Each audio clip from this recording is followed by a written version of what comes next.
Grabe mga kadangs, kalami ikaon ng tuway. For today's video, magluto ang akong batang kusinero ng tuway homemade crispy.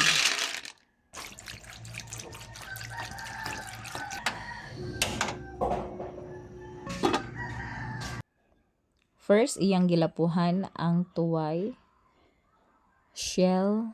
Grabe dyan ang kahamok mga duha kaputo. Shout out nga pala sa nagbaligya di ani Mary Ann Cobel.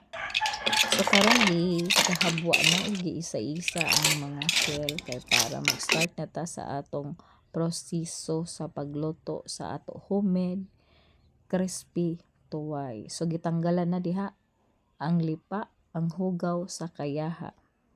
Then start na siya pagkuha isa-isa sa mga tuway sa shell kay syempre dili man siya mahimo nan crispy kundi diyang pagkuha dili man pwede apil ang ija bayajan amo.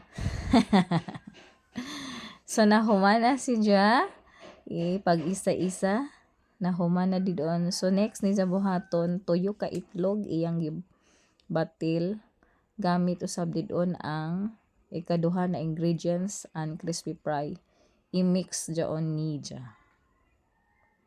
After i-mix, sunod na dyan ang harina, mga duha katakos.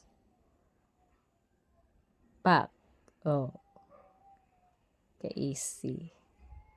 Ug iyang gi-mix didon para mas madali. Then next na ang breadcrumb. Breadcrumb dyan, sunod. Butang na ni dyan. Tuway. So, ibutang dito sa may itlog ug crispy fry. Then pwede ra sa butangan ng magic sarap. Ang kini iyaw yan ani siya butangin ng magic sarap. Then after niya pag lambod-lambod diha, pag mikos-mikos ibutang na din sa breadcrumb. Butangan na didon para mas lami siya pag samot. So nahuman na siya, then ready na to cook. Then amo na ini ang nahuman niya.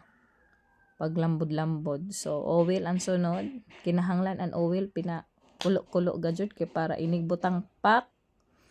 Grabe gyud ka kulo. Then ready siya to crispy. Pina-crispy gajud para mas lami ka unon.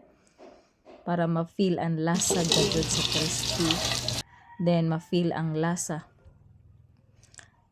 sa shell. Amo na ini. Pinahinay ra ang atong kayadyo para mas madali. Tapos dili siya pagod.